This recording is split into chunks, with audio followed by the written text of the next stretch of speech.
عسلامة، مرحبا بكم متابعي قناة الكورة مع بكام سبور. كل التفاصيل الخاصة بمباراة المنتخب الوطني التونسي والمنتخب الأوغندي في كأس الأمم الإفريقية، وباش نركزوا خاصة على البث التلفزي للمباراة باش نحكيو عليه في الفيديو، ولكن نوصيكم على الاشتراك في القناة وتفعيل جرس التنبيهات باش توصلكم كل أخبار المنتخب الوطني التونسي أول بأول.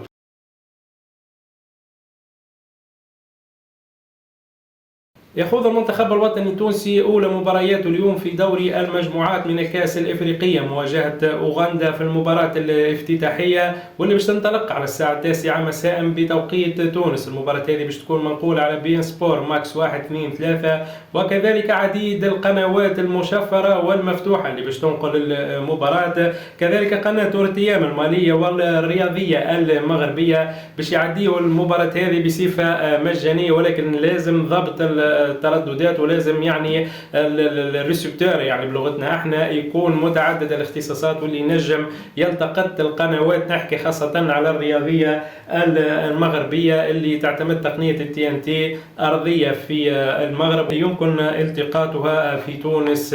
كذلك البث التلفزي كله باش يكون بين ايديكم في قناتكم الكورة مع بكام سبور.